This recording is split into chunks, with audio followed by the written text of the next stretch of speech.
guys, this is Stephanie and I'm Stacks on Stacks on Stacks.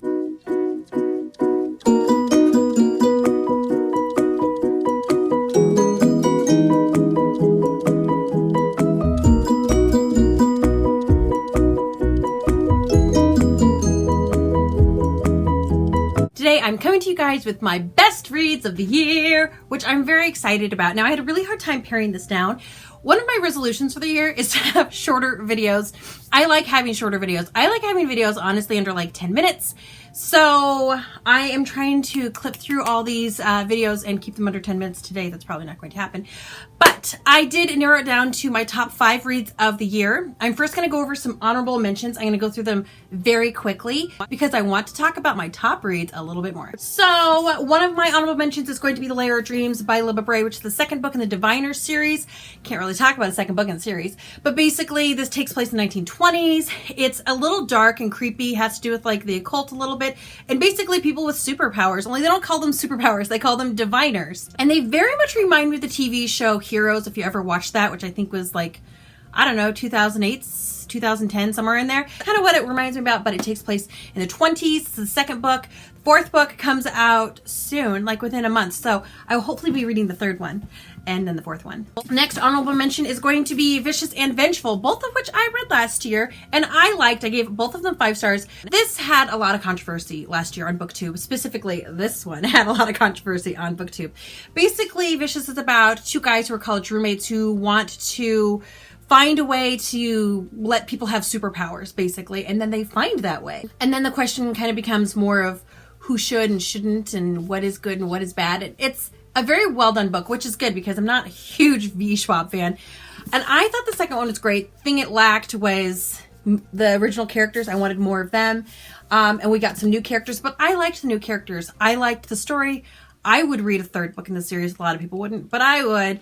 So these are honorable mentions, but they did not make my top 10. Next, I have Alloy of Law by Brandon Sanderson, which is the only one that I read in the Mistborn series last year. I kind of need to like get caught up on those, but you know, there are only so many Brandon Sanderson books in the world right now, and he does write about one a year, but I'm just going to take my time. I'm just going to do it. But this is a great one. There's the Mistborn trilogy, and then I think there's a quartet. I think there's a 4th one coming out in this series, but this is the first one of that next series. So it kind of takes place like 200 years later, 300 years later, something like that.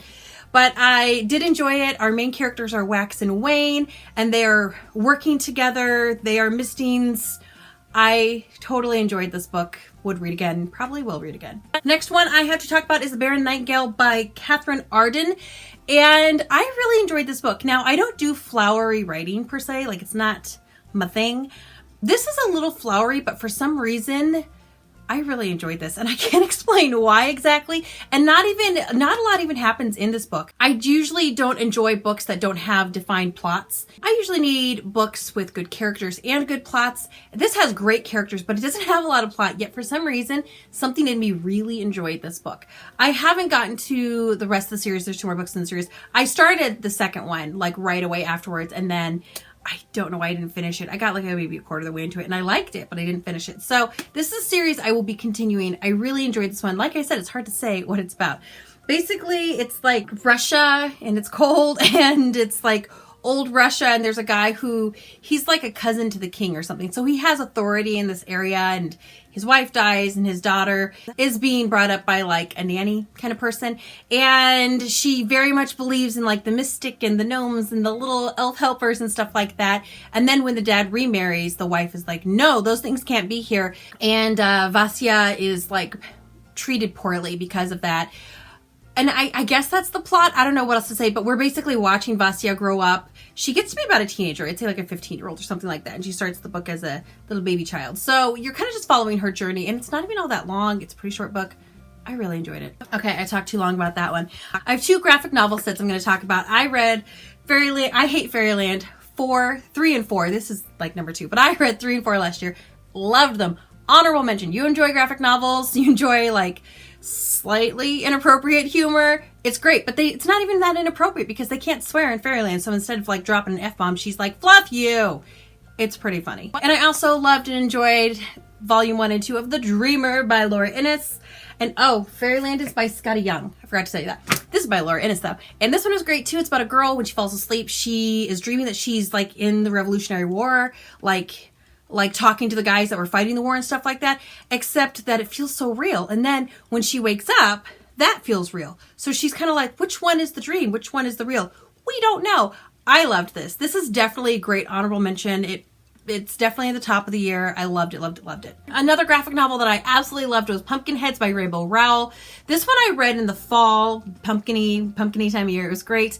I loved it. It's about two best friends who work at a pumpkin patch together and they're seniors in high school and realizing this is the last year we're going to work together. Like next year, we're going to be in college. We're not going to be working at a pumpkin patch in the evenings and on weekends and stuff like that. So it's kind of their swan song to the pumpkin patch and making those decisions, doing those things that you always meant to do, you never got to do. It's cute. It's a great graphic novel. If you like cute stories, you'd like it. If you like Rainbow Rowell, I guess you'd probably like it. If you like pumpkin patches and good old-fashioned fun, you would like this graphic novel. It's great. It's great. Another honorable mention is going to be Becoming by Michelle Obama. I loved this one, and I cannot believe I have 2 nonfiction books, 2, on my list for best reads. That's insane to me because I don't read nonfiction, except that I do now, which is weird, but I do. I loved this book. I am not a political person. I don't really follow politics, and I don't really engage in conversations when people are talking about politics. I kind of just, you know, go off my own world, open a book, whatever. So I don't know a lot about the Obamas, to be honest, but I really loved this book. There wasn't a lot of political in it, which I really appreciated. It was about her and her life and who she was and how she became who she is. And it was about being a mother in the White House. And I really enjoyed it. Like, I really enjoyed it. It was good writing. It was intelligent. I feel like I know the woman. I would want to go up and talk to her, like millions of people, I'm sure, if I ever saw her on the street. This was a really good book, and it's definitely my top picks for the year. If you enjoy just a good memoir book, this would be it. And if you enjoy politics, you might enjoy it. I don't know. She didn't talk a lot about politics, but I liked it. Okay, almost there. So another honorable mention is going to be Supernova by Marissa Meyer. This is the third and final book in the Renegades trilogy, which I loved it. And I talked about this in my Monday's read. People are like, have you read Steelheart by Brandon Sanderson? And I'm like, no, I've not read Steelheart yet. So I will read Steelheart. But people are comparing this to that, but it's almost not fair. Brandon Sanderson's probably the best author I read, and it's not fair to compare his stuff to other people's stuff. It's just not fair. Though I still like this. I think he can stand on his own 2 feet. I thought it was great. And in this, we're following Nova, who has superpowers. So we're in a world with people with superpowers. You have your supervillains, you have your superheroes, and superheroes are like the government and they run everything. And the villains are like, well, why should they get to run everything? Like, who put them in charge? They put themselves in charge and said, these mere humans, they cannot handle this. And then they decided that they were in charge. So Nova kind of grew up more on the villain side, and I wouldn't even say she's a villain. I would just say she does not think it's fair what they're doing, and she just wants to figure out what is fair and do that kind of thing. And this is the wrap up of that. I think it's great. I love the journey. I like most things with superheroes. As you say, I have 1, 2, 3. I have 3 books in my top that are talking about superheroes and superpowers. I got a thing, let me tell you. And then the last honorable mention is going to be The 7.5 Deaths of Evelyn Hardcastle. I loved this one. This was a book club pick that we did in like April or March or something like that last year. This is kind of like Downton Abbey meets Agatha Christie. We are in the eyes of somebody who just wakes up in the forest and all they have is a name on their mouth and they're like, what's going on? And they go into the house and they're all confused and everything's confusing. You don't know what's going on. And then they wake up the next day and they're in somebody else's body living yesterday all over again. So basically the premise is that you have a couple of chances to stop the death of Evelyn Hardcastle. And every day you kind of wake up in a new body, you have new decisions to make, you have new things to do, you got to figure out the mystery type of thing. And there are people who are opposing you as well. There are people who are just trying to kill you. So you have to avoid them and save Evelyn and don't run in with your other selves and all the rules, all the things. It was really fun. I did enjoy it. Now, you guys might also notice I didn't really give this 5 stars. There are quite a few books that I didn't give 5 stars that are still on this list because I'm going by most enjoyed. I had a few problems with this book. There were a few things. There were definitely some slow parts. It took a while to get in it, so I docked some points for that. There are a few things plot-wise I'm like, that's a little contrived. Docked some points for that. But did I enjoy it? Was a 5-star enjoyment read? Yeah, I loved it. I want to reread this one. I want to go back and be like, did I really see that coming? I don't think I would. Top 5! Okay, so So coming in at number 5 is Discovery of Witches by Deborah Harkness. And I'm going to throw the second one in here too, the Something of Shadows. I forget. But I really, really liked it. And I really, really liked this one too. In this one, we are kind of following a witch who lives in a world where there are witches and there are demons and there are vampires. And this is a witch who does not know how her magical powers work. She does not do the witching. And then she kind of stumbles across this manuscript, and it is enchanted and kind of kicks some of her magical powers into gear. And she's like, I don't know what's going on here. And basically she doesn't know who to trust. Can she trust the other witches? Can she trust the vampires, which is unheard of, but they're actually being kind of nice to her? Can she trust the demons? They're a little shifty, but can she trust them? And it is her journey of figuring out what she needs to do with the magic that she's discovered, the magic that's inside of her, and who can she trust and what can she do. And that is such a simplified story of what this is. But if you liked like Outlander, you would love this. This doesn't have as much romance, at least the first book doesn't, as Outlander did, but it has a great plot. It's very twisty, very windy, and it has a great like base relationship. Outside of the romance, it has a great base relationship. So think of that. If you liked Outlander, you would like this. Coming in at number 4 is Rebecca by Daphne du Maurier. And I cannot believe I don't have a copy of this. I was looking to get all my books together to do this video, and I was like, I don't have a copy of this? I don't have a copy of it. I will need to find a very beautiful copy and buy it because I totally enjoyed this book. In this one, we are following our narrator, whose name we never learn, mind you.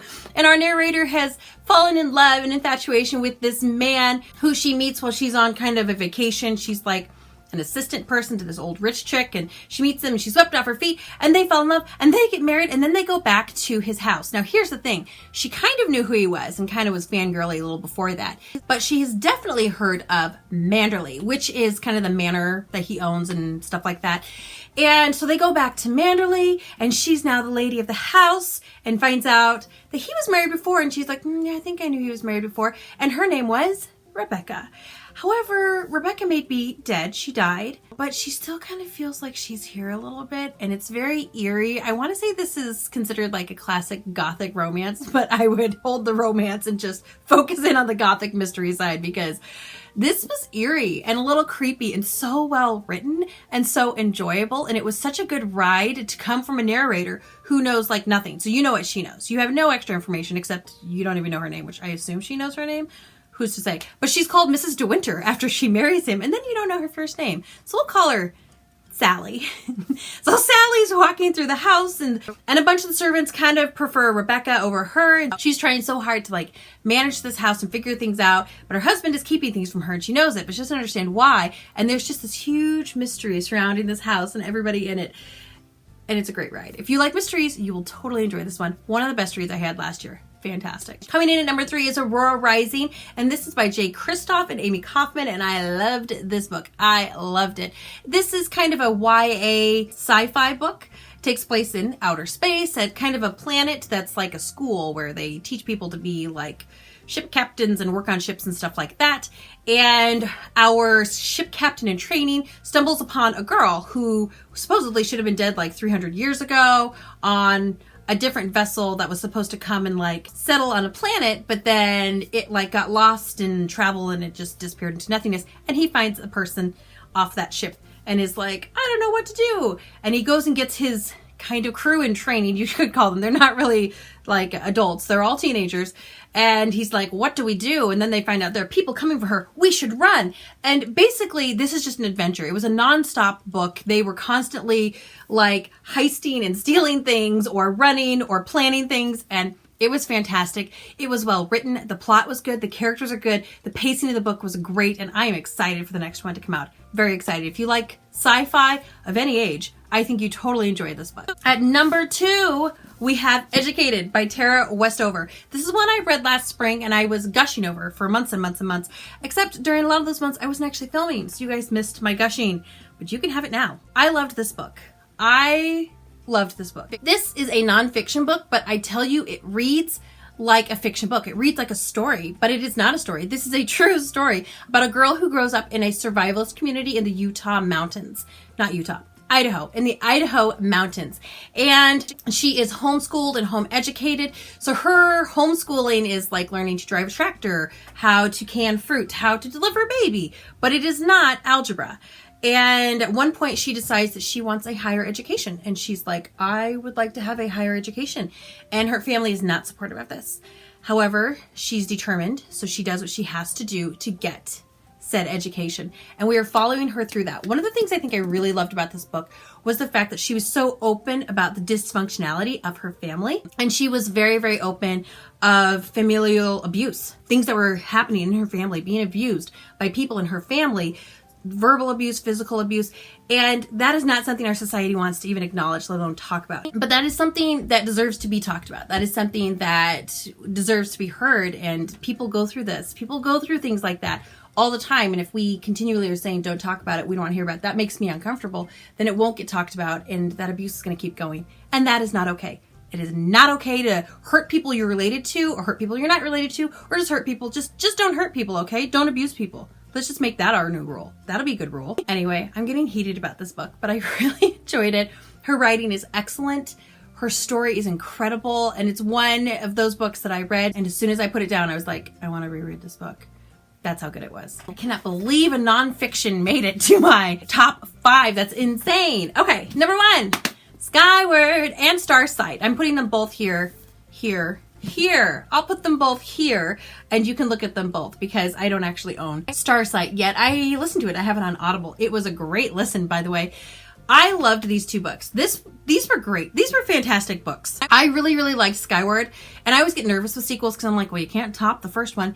Yes, you can. I don't know if I thought Starsight was better, but it was just different. Like the things that happen in this and this leaves off and it leaves off and you're like, oh, what's going to happen next? It's going to be this great adventure. And then it takes it completely in a different direction. And it's this completely amazing adventure all the way over here. And you're like, I did not see that coming. I did not see that coming. I did both of these as a buddy read with Serenity Dawn. And I think, boy, that is something that both of us said during the second book. I didn't see that coming. I can't believe that happened. I didn't know that was going to happen. Like all the time. That's what we said because, well, we didn't know that was going to happen. It was pretty impressive. I do think Sanderson is just one of the best writers I've ever read. He's one of my favorite writers. It's incredible. I love this story. Now, this is not a 3-book series either. Unfortunately, well, fortunately, because I'm really enjoying it. It's going to be like 5 books, so I will have to be waiting a while for the rest of the series. I'm probably going to do several rereads on these as well because I love Doomslug and I love Mbot and I love Spensa and I love all these characters that are in this book though. Mbot and Doomslug. They're my faves. In this one, we're following a girl named Spensa who basically has grown up and her father has been called a traitor. He's been deemed a traitor, somebody who has betrayed other people who are in their military force. And she's looked down upon because of that and treated poorly because of that. And it just makes her more bound and determined to not be treated that way. And I will overcome this and I'll prove to you guys, my father is not a traitor. She says that a lot in this. And then she also has a lot of bravado with her, which is amusing. It gets a little old sometimes, but it's usually amusing.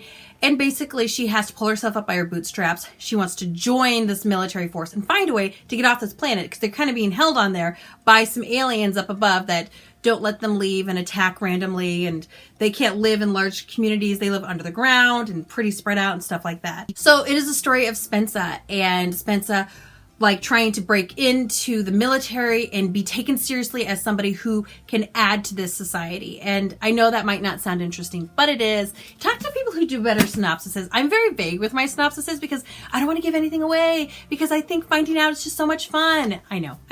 But that is it. Those are the top 5 books that I have read this year. I know this video is going to be long and I am sorry about that. I just got so excited about all these books, I can't stop talking about them, seriously. Please let me know down below if you've read any of the books that I mentioned. You can talk about some of the books that I was just noting, or you can talk about the top 5. Let me know if you've read any of them, your thoughts on them. I would love to discuss those books with you guys in the comments. And my favorite thing to ask is, what was the best book that you read in 2019? Tell me down below. I know some of you guys like to tell me the top 3 books you read. I'm fine with that. The problem with this is I love the answer to this, that I will go and look up these books and then I will read these books. My TBR is already 300 some odd books, and I'm trying to actually read books I own this year, so this is not going to be helpful. But I don't care. Go ahead and leave down below the best book that you read last year. You know I'm going to look into it. You know I'm going to want to talk to you about it because I love good recommendations. Best book down below. Comment, like, subscribe, all that stuff. I'll have another video up for you guys very, very soon, and I'll see you then. Bye!